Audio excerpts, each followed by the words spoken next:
Have you ever heard yourself saying, if we only had a system, if my people only had a system to use, they would just be better at what they do. If my business just had a system that it would use, we would make more money. Have you ever heard yourself saying that? We've heard it time and time and time again through people in the industry. There seems to be this general belief that if you could buy this magical system, it would just wave its magical wand over your business and your people and everything would be sorted out. Now, if that was true, there are all kinds of great systems out in the world.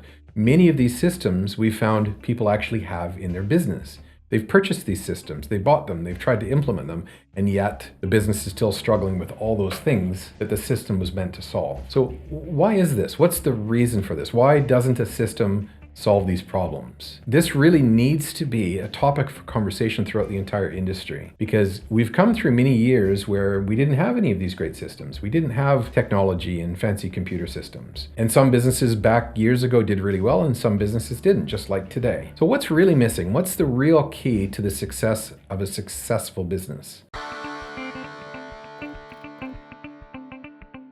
It has to come down to the people every single time. It's got to come down to the habits and how people are acting and what repeatable ways of working are people doing in the business itself. The first one is we optimize the whole, not the parts. And a good example of that, let's say I make a change because I'm a drafter and I make a change in the way I draw things because it makes my drawing time quicker. Because the boss goes, "You take too long to do the drawings." All right, okay, I'll change them.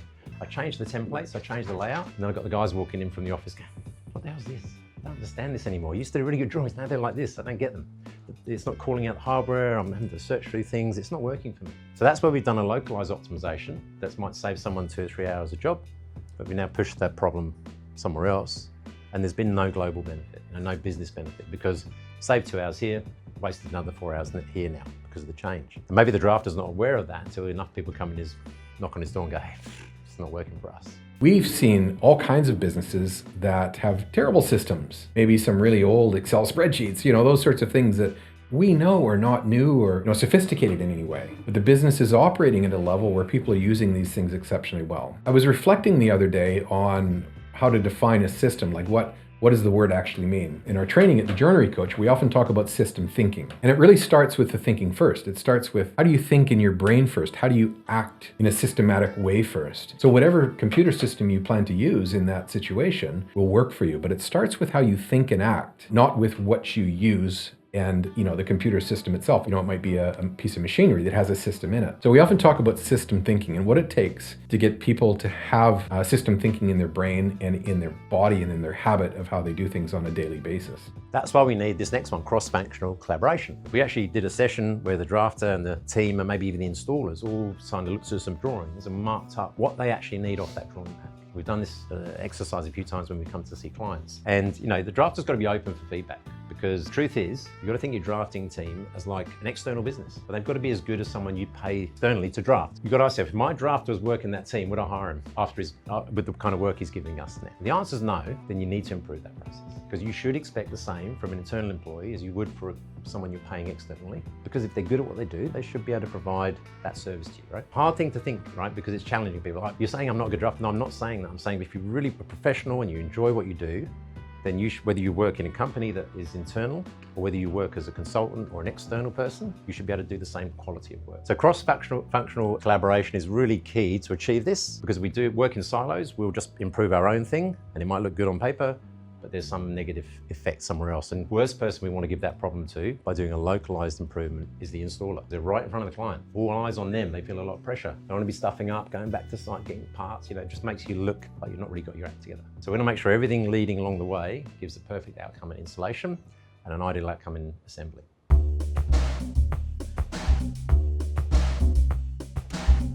I was reflecting the other day on some of the most extreme situations where we rely on systems even for our life. If you go to surgery, for example, let's say you're going to go into the hospital, have some surgery. They follow a system. In the process of following a system, the system itself is not one piece of software. There might be multiple things that people interact with during the systematic way of bringing you into the operation, right? So this is the operation, this is the operating system. So the operating system that they follow when you go to the hospital is a systematic way of going through steps and procedures to have a successful outcome, just like you want to have in your business. So we think about systematically putting in an operating system in your business. It's really about how do people operate. And sometimes we use software, sometimes we don't. But we have to always follow the same operations, the same manner of working. So successful businesses have people that have system thinking first, and the business itself brings all those people together in one singular operating system, one way of doing things. We call it one system, one voice. Most businesses, where do we start? We start off small, we get the free samples of different systems, different tools, different options that work for you in that moment. You're starting out, you don't have a lot of investment that you want to spend on all of the upgrades or the big systems that are just sort of like custom designed. So they're usually free. Over time, you grow, you become more successful, you get better at what you do. So you just go, oh, I'll upgrade that subscription plan, I'll get that extra seat. I'll add that extra tool on because now I need a bookkeeping software or I need this part of the equipment. And by the end of the time, when you're like clustered, you've got 5, 10, 15 different systems. You pay for all of them. Half of them, you don't know what they actually do. They don't talk to each other. And you've got team members that are duplicating the things across Excel spreadsheets, this part here, and probably a gazillion post-it notes or notebook pages that you have no idea what's on them because you turn the page and you start again for the next note, right? That is the chaos of every small business. It doesn't matter where you are. And that's why we got into doing what we do, because we help try and simplify that and make it more efficient for you guys as business owners. As the updates roll out, especially with the integrations of AI now, you don't have the time to actually learn what that looks like or how the new features of the software you already have actually work. So the idea of JBoss is that it brings all of your business into one beautiful system. The most successful businesses that we've seen and the ones that we've helped make successful are always the ones that have one central way of doing things, one voice, one place where all the information comes to and goes out from. Think about it this way. If information is that important that your business relies on it, you can't talk about it because there's no way that a person can remember 2 weeks ago what was said in a really important conversation. And you can probably relate to this. Today, let's say the job is going out the door, but where is that bench top that was supposed to be ordered? I told you 2 weeks ago to make sure it was here on time. I told you 2 weeks ago it was, and that person that you told, as soon as you told them, something else happened in their life and they pulled them away from them. They completely forgot about all of that. That's what happens when we rely on the human brain and these verbal interactions. Systematically, things break down. The operating system falls apart because there really is no operating system. It's generally just conversations that are flying around in the ether of where people exist. So great systems do rely on capturing important information. If passing on information is that important that the business is going to rely on it, it has to be important enough that it gets written down and gets actioned. Actions mean if it doesn't happen by a certain time, there has to be some flag that comes up and says, in the case of the benchtop I'm talking about, a week before, if it wasn't ordered, there should be a red flag that comes up. This is where systems really come into it because the human brain probably doesn't know that this thing hasn't been ordered. So that's where a system can help you take over from where the human brain leaves off. The Joinery Business Podcast is sponsored by Flexijet 3D. Flexijet is an automated laser measuring system, the next evolution in digital measurement technology. With seamless CAD integration, easily generate 3D on-site models that integrate directly into your design software. With guaranteed accuracy, Flexijet delivers perfect, high-confidence fits for intricate joinery and complex architectural projects. And the cherry on top, Flexijet has localized support that provides comprehensive solutions and expert technical support tailored for your team. At the Joinery Coach, so many of our clients are using Flexijet every single day, creating full, accurate measurements and saving so much time and energy. Jump on the Flexijet website at flexijet3d.com.au and request your tailored demonstration today. We often talk about how do we systematically improve a business. We do find that generally speaking, the industry sort of thinks that there's going to be some magic solution to it that you're going to buy or you're going to purchase. My message here today is that just simply isn't the case. We can use sophisticated software, but we can also use very basic messaging systems and very basic spreadsheets and places to store information to systematically create an operating system in your business. So when we create an operating system for a business, what we're doing is we're setting out the paths and the behaviors for people. So for example, we might have a production manager. Now that production manager needs to know what's expected of him on a daily basis, a weekly basis, and a monthly basis. So we would set out structure to saying, okay, on a daily basis, you might go and walk the factory floor at 9 o'clock in the morning and at 2 o'clock in the afternoon every single day. And then what you're looking for, there might be a list of things that you go out and you systematically check and make sure all these things are happening. So that would be a systematic way of having him operate. And weekly, same thing. We might have a whole series of things that you need to see from him weekly.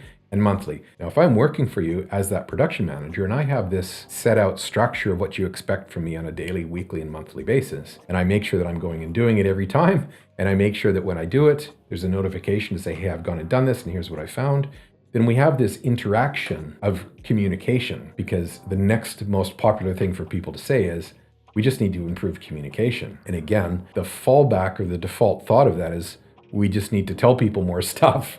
And we all know what happens when you talk more, everybody forgets more. But if communication actually means on a regular basis, our habit is to interact into our operating system and put information into it and take information out of it, then we are actually improving communication. If we do this well, we start to create this concept of continuous improvement. Like, we're always going to look at the internal customer. The internal customer is the next person that gets your work. So if I'm drafting, the next person gets my work. It's actually procurement, unless I'm doing a procuring step as well, I'm purchasing stuff.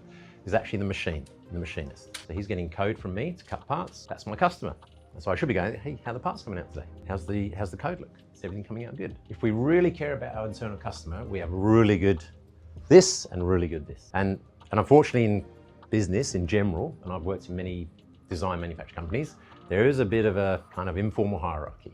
You know, I've got an office job, I work on a computer, you work in the shop, you get dirty. You know, I'm above you in some way, either knowledge-wise or pay-wise, whatever that mindset is. And therefore, why should I go and ask him how my work is going? I do experience that a lot. I'm not saying you guys have that, but that's something we need to overcome. We need to all think of like a flat hierarchy. We're all equal, and we've all got to be prepared to take feedback from internal customers, because it's how we improve the business. Anybody feel nervous about that concept? Like having your teams talk across that divide and actually give feedback in a structured way around what needs to be improved in the service being given by the previous person. So if I'm machining, I want to go to assembly, not just the other parts right, because that's really up to the drafter. And as long as I'm changing tools and keeping things fresh. But am I loading the trolley correctly? Am I giving you stuff in sequence? Is it easy for you to find and get things out of the trolley? Because I'm in charge of that process. The guys might, no, you're stacking them, you're flat stacking them. It's so hard, I've got to search for everything. You're putting all the parts in one thing rather than giving me cabinet by cabinet. Just make my life easier. Defect tracking is a really good way to do that, because you're presenting data rather than people just talking at each other. You actually look at a screen around some data that's been collected. And no one can really argue with that, because that's reality, right? What I'd like everybody to take away from this podcast is, how are you actually putting into your business a operating system? Do you actually think that buying something is magically going to fix things? Because I'm willing to bet you've already tried a few things and it hasn't really made much of a difference. It is true that there are some systems that you can purchase that will make an impact and will somewhat improve things. That's very true. But in most cases, without the change of habits and thinking first, the systems that you purchase are going to only be moderately used, and you won't leverage your investment as much as you possibly could. Think about system thinking as a way of changing your behaviors and how people interact with each other on a regular and ongoing basis. That can be mapped out first. Forget about the software system or anything like that. Just get a piece of paper and a pencil and write down what your day should look like and those things that you're doing on a regular basis throughout those days. And then talk about or map out where you would be capturing information. And you'll start seeing that there's a series of different things that you'll interact with. It might be WhatsApp, or it might be Facebook Messenger, where you're actually,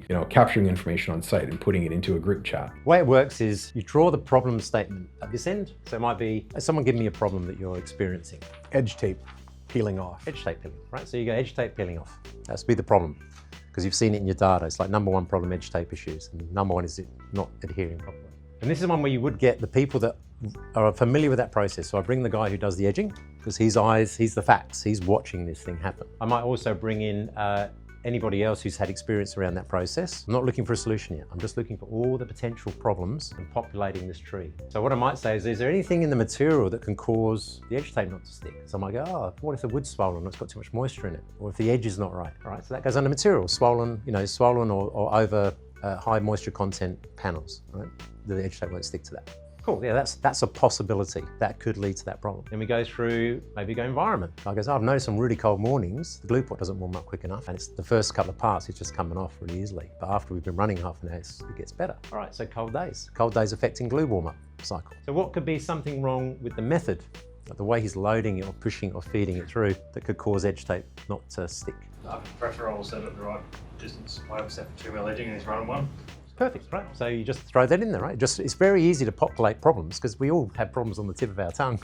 Yeah, there's 20 things I could throw on there. And what we do is this is something you could have on a whiteboard pre-printed, and you could just roll it out, something on wheels. When you see the problem, just go, right, I'm just gonna quickly put up all the possibilities lead to this. You don't just solve it on the spot. When you map out all the things that happen in your business from start to finish, you'll find that there are certainly hundreds of things that need to happen on a regular repeat basis. Having all of those things into one operating system is a great way to move your business forward. One of the things that we've done over the years is we have created a great operating system within the Monday.com platform, because we've worked with so many joinery businesses that have this exact same problem, where everything that happens in the business seems to happen in a bit of a chaotic and unrepeatable way. Having it into a system that starts from the very beginning and goes right to the very end is a real game changer for a lot of people. Nigel and I have both been training in Lean for quite a few years, and this is one of the significant things that I noticed rooms emotional about, which was really surprising to me in the early days, because grown men don't usually cry, right? Once you start having a room full of people that have been in stressful situations for a long time, emotions come out pretty easily with the right trigger. And what a lot of people start realizing is I've been blaming someone for so many years, making them feel bad and never solving the problem. So the significant shift in what we're talking about here is we're now removing blame. Nobody's blaming anyone. So it's not your fault as a person. We're gonna blame the process. So we shift the conversation from, you're doing it wrong, man. You're making a mistake, which it's just terrible. It just feels bad, to, well, something you didn't work out right. Let's look at the process you were following. Now the whole emotional shift has changed to something tangible. And it's a very emotional journey for people to go on, because now we've got a solution that, as Nigel's going to show you, has a sort of a systematic way of getting to the actual solution. And people go, well, I can follow steps 1 to whatever. Sure, I'll follow steps. It's easy, right? So yeah, it's just so important to take this on board that we're actually removing blame from the culture. As soon as we shift blame out of the culture, good things happen. It just happens automatically. We you know, another example of that is, and I've done this myself, you know, so we might see someone like holding the board wrong, right? As we go out there, we hear there's a problem on the edge band, and we go out there and we see him, right? We immediately go, mate, you're holding it wrong, that's the problem. Right, we jump to the solution, what we think is the solution. But as we start to maybe look at what he's doing, and we start to, oh no, there's something else going on here. The rollers are actually damaged. There's a couple of flat rollers in there. It's actually causing you not to load the part properly. So our brain loves to do things quickly because it's trying to save energy, trying not to think, believe it or not. Our brain is operating system. It's like a computer, has two main operating modes that it runs in. One is your default mode, which is your social network. Worrying about money, worrying about people, worrying about your family, you know, all those kind of social dynamics. The other one is problem solving. When you go into problem solving, you're not thinking about anything else. You're thinking about that one single thing. And that requires a lot of glucose or sucrose for your brain. And it consumes 25% more energy when it's in problem solving mode compared to default social mode. So our brain doesn't want to spend a lot of time problem solving. So you need a process that slows your thinking down. And that's what this does, this and the 5 whys. It gets you to go methodically through it, but it's not a lengthy process. Like, you know, if we actually were the team, you'd populate that in less than 5 minutes. And we'd have all the potential causes, and then we could just go out to the machine and actually go and play fact or fiction in another 3 or 4 minutes.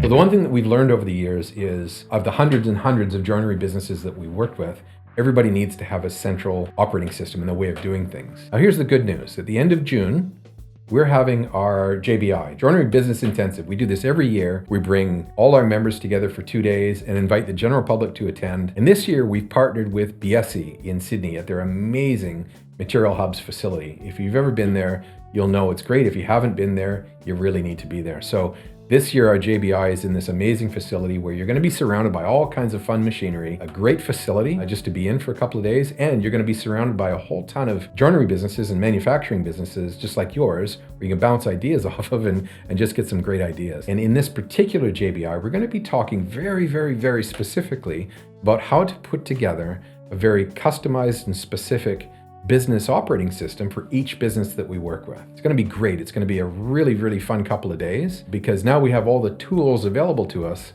to easily make these systems customized for your business. So if you're looking for ways to step your business up and you happen to be in Sydney at the end of June, click some of the links below. You'll see some of the information in this podcast about how you can attend. But even if you can't attend and you'd like a little bit more information on how to put together an operating system for your business, just reach out and give us a call. We can help you get on the right path.